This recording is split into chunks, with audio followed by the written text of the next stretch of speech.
Sekali lagi shalom, sekali lagi selamat tahun baru Imlek buat kita. Puji Tuhan, Tuhan boleh memberkati kita boleh sampai kembali di tahun ini.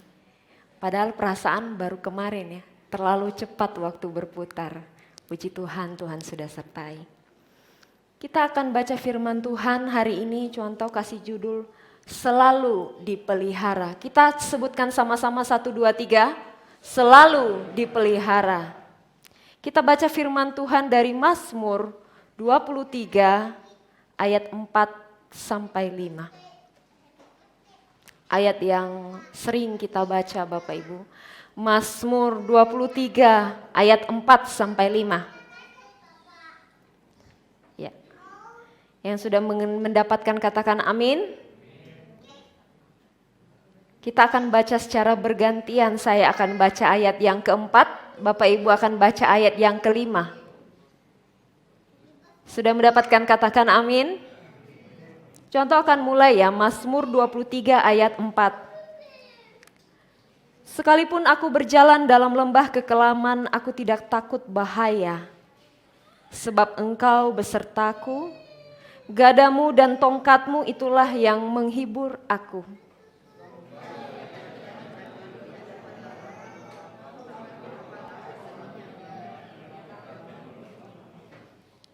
Bapak Ibu yang dikasih oleh Tuhan, kita mendengar ya dari akhir tahun 2022 dan menuju 2023 ini akan terjadi yang namanya resesi ekonomi Bapak Ibu. Sebuah berita yang membuat kita khawatir karena resesi ini berarti mengguncang ekonomi dan itu sangat berdampak dalam kehidupan kita. Padahal baru saja kita mengalami perbaikan karena keadaan pandemi.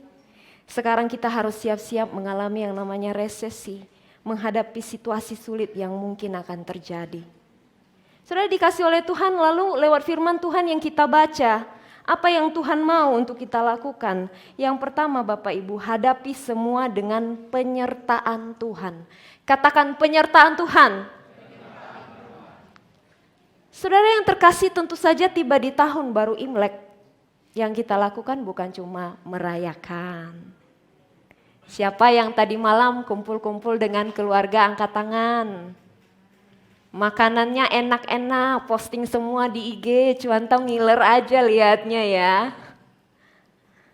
Merayakan, bagi angpau saudara. Ada yang kasih parcel, saling berbalas-balasan. Ada yang open house, nanti setelah ini akan sanjo-sanjo. Ya, contoh juga akan sanjo-sanjo setelah ini. Sudah dikasih oleh Tuhan, tentu saja bukan cuma itu awal yang baik. Tetapi akan begitu panjang perjalanan. Tentu saja ada doa dan harapan dalam hati kita, betul? Ada yang berharap kesehatannya lebih baik. Keuangan pekerjaan lebih baik. Ya Bapak Ibu. Ada yang berharap yang belum dapat jodoh? Iya, tahun ini kalau boleh dapat jodoh, ya. Selain itu Bapak Ibu, ada yang mungkin pengen nambah anak bisa jadi. Ada yang mungkin kuliah pengen berharap pekerjaan yang lebih baik. Apapun itu tentu saja berharap ke arah yang lebih baik. Kalau Valen, apa harapannya? Pekerjaan lebih baik. Kalau lo Marcel, contoh incer yang merah-merah hari ini. Karena banyak yang pakai baju merah hari ini. Apa lo Kesehatan lebih baik. Jadi banyak ada harapan. Tapi Bapak Ibu dikasih oleh Tuhan ada satu kenyataan yang harus kita hadapi. Bahwa seindah-indahnya harapan kita tidak mungkin selalu berjalan mulus atau yang lepas dari yang namanya pergumulan. Betul? Saudara, karena tentu saja kita tahu bahwa ada tahun baru, tentu saja sepaket dengan challenge. Challenge ini tantangan yang baru. Ada tahun yang baru dan ada tantangan yang baru. Jadi tahun lalu ada ceritanya sendiri Bapak Ibu. Tahun ini juga akan ada ceritanya sendiri. Jadi jangan pikir karena kita anak Tuhan, kita sudah melakukan yang benar Bapak Ibu, maka lembah kelam itu akan jauh-jauh dari kita. Tidak, lembah kelam adalah bagian dari perjalanan hidup anak-anak Tuhan. Lembah kelam adalah bagian dari perjalanan hidup seorang anak Tuhan. Makanya itu kita balik ke poin yang pertama. Apa yang kita lakukan? Hadapi dengan penyertaan Tuhan. Hujan boleh turun, tapi payung penyertaan Tuhan tetap menyertai kita. Jangan sangkali Bapak Ibu, jangan dihindari. Itu kenapa pemazmur bilang sekalipun aku berjalan, berarti berjalan ya, dia sedang hadapi ya.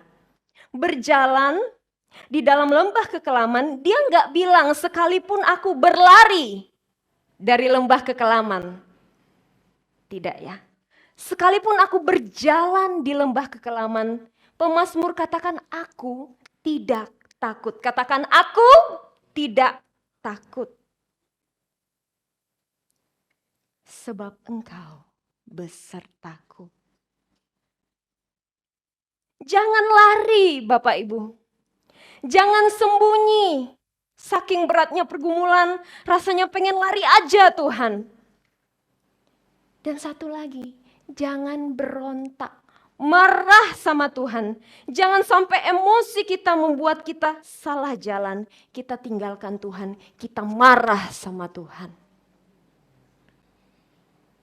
Sekali lagi Bapak Ibu, ingat, selalu ada penyertaan Tuhan. Contoh cerita sedikit latar belakang dari Mazmur ini. Pemazmur mengalami sebuah kondisi yang tidak mudah. Bapak Ibu tahu lembah kelam yang dia maksud adalah bayang-bayang maut. Bayang-bayang kematian karena dia hendak diserang oleh musuhnya. Dihancurkan oleh musuhnya. Dikejar-kejar oleh musuh. Bayang-bayang maut. Tetapi dia memilih tidak takut karena dia tahu persis siapa penolongnya. Dia tahu persis dia nggak sendirian. Dan begini Bapak Ibu, Tuhan mengatur supaya kita sanggup melewatinya. Di situ ada tulisan gadamu dan tongkatmu. Apa itu? Pada zaman dahulu gembala pakai gada dan pakai tongkat. Kok dua disebutin? Gada itu bertujuan untuk melawan atau menyingkirkan setiap hewan-hewan buas yang akan menyerang kawanan domba. Kalau tongkat tujuannya sama juga nggak Bapak Ibu? Tidak. Tongkat agak lebih panjang, tujuannya untuk menuntun, mengarahkan. Nggak boleh lewat sini, nanti jatuh ke parit. Nggak boleh lewat sini, nanti jatuh ke jurang. Tuhan pelihara kita supaya kita tetap jalan yang benar.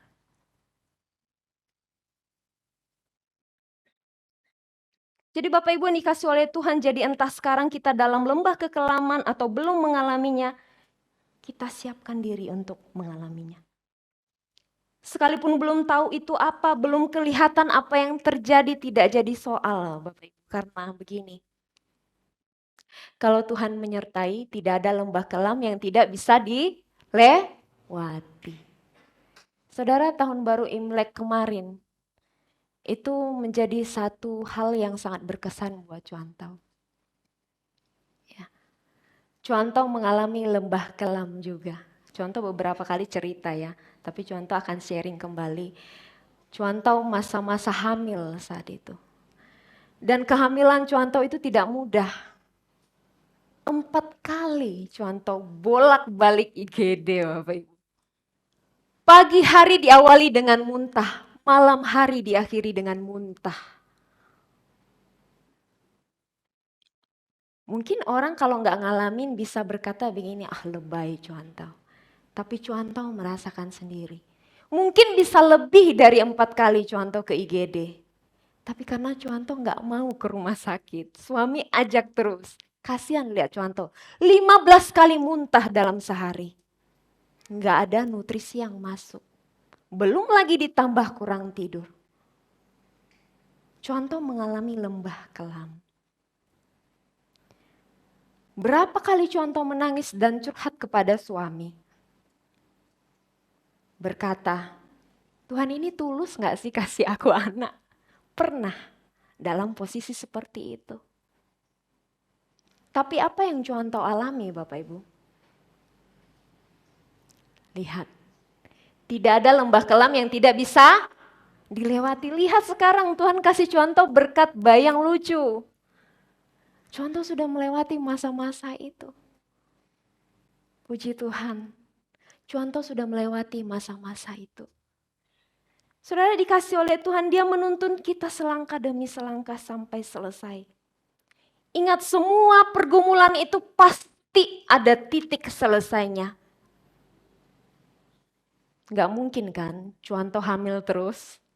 Maksudnya hamilnya sampai 10 tahun. Ada batasnya 9 bulan Tuhan kasih. Setelah itu kamu akan melahirkan dan akan membesarkan anak. Sama seperti pergumulan kita, ada batasnya. Ada titik selesainya, amin.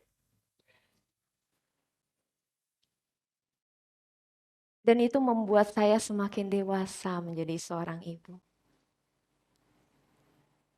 Selalu ada makna di balik semuanya.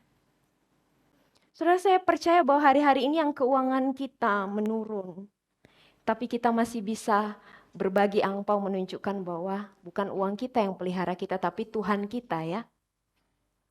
Kita percaya bahwa Tuhan menolong kita. Kesehatan akan ditolong, penyakit yang belum sembuh akan disembuhkan. Dan akhirnya Bapak Ibu, lembah kelam yang diizinkan Tuhan kita lewati selalu bertujuan untuk apa? Memperdalam iman kita. Amin. Amin. Naik kelas Bapak Ibu. Ya. Yang kedua, yakinlah Tuhan sudah menyediakan berkat-Nya bagi kita. Oke, tadi di poin yang pertama Contoh ngomong tahun yang baru, challenge yang baru. Ini jangan cuma challenge-nya. Tahun yang baru, berkat yang oke, puji Tuhan. Contoh mengalami berkat-berkat yang luar biasa. Walaupun Contoh mengalami lembah kelam di tahun yang lalu. Tapi Contoh mau cerita, Contoh juga mengalami berkat-berkat baru di tahun yang lalu. Kehadiran Arthur menjadi berkat buat keluarga Contoh. Dan bukan cuma itu, nyapa lagi. Tahu aja namanya disebutin ya. Ada berkat-berkat yang lain yang tanpa Contoh sebutin. Kadang-kadang terheran-heran dengan Tuhan. Aduh, baik berkat Tuhan. Amin. Dan Contoh ingin menjadi ini kesaksian buat kita semua. Di tahun baru ini pun kita akan mengalami berkat-berkat baru. Amin. Amin. Dan kita sebagai anak Tuhan, sikap kita adalah menanti-nantikan itu. Tentu saja Bapak Ibu, berkat baru ini bukan istri yang baru ya. Suami yang baru, itu permanen tidak bisa diganti. Ya. Ada yang senyum-senyum mungkin berharap opa-opa Korea. Jangan ya, tetap menghargai suami dan istri kita. Saudara dikasih oleh Tuhan, berkat itu tidak harus selalu uang. Ada banyak hal yang lain. Iman yang semakin kuat. Keharmonisan di dalam keluarga. Kita yang anak-anak kuliah tadi mungkin bisa yang dulunya kita jelek nilainya, kita dapat nilai yang bagus. Kita bisa tidur nyenyak. Ya, Contoh udah sebut-sebutin tadi. Kita percaya siapa tahu ada mukjizat Tuhan kita disembuhkan tahun ini. Amin. Sudah dikasih oleh Tuhan. Orang bisa terheran-heran melihat hidup kita begitu diberkati.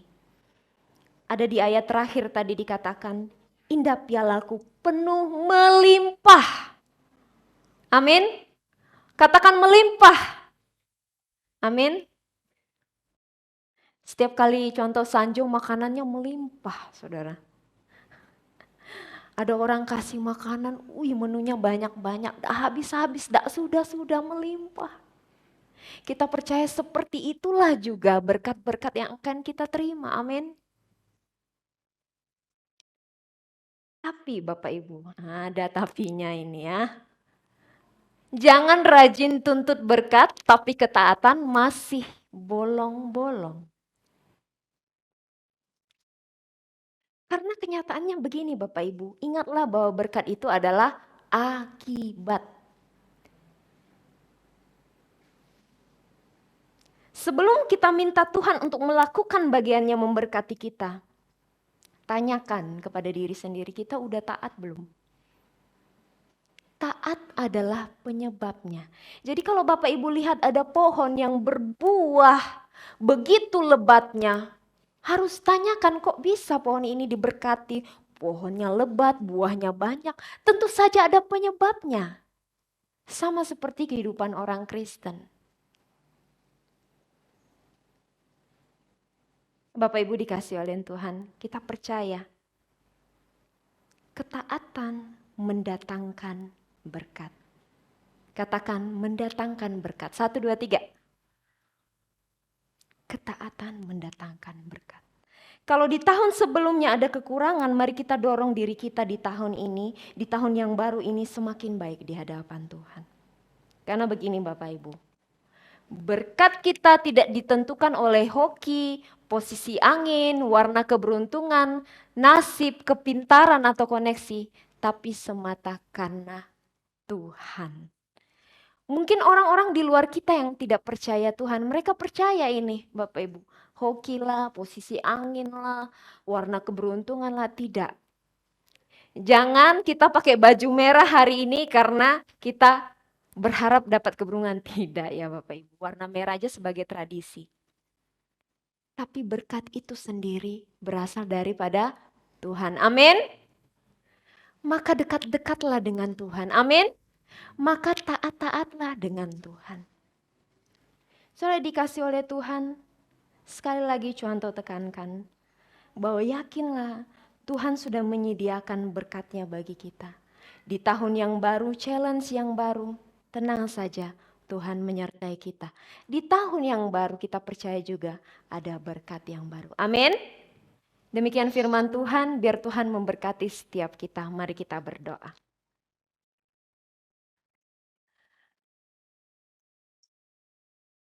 Bapa di dalam surga, terima kasih Tuhan. Kau mengingatkan kami kembali Tuhan, bahwa penyertaan Tuhan tidak pernah lekang dari hidup kami.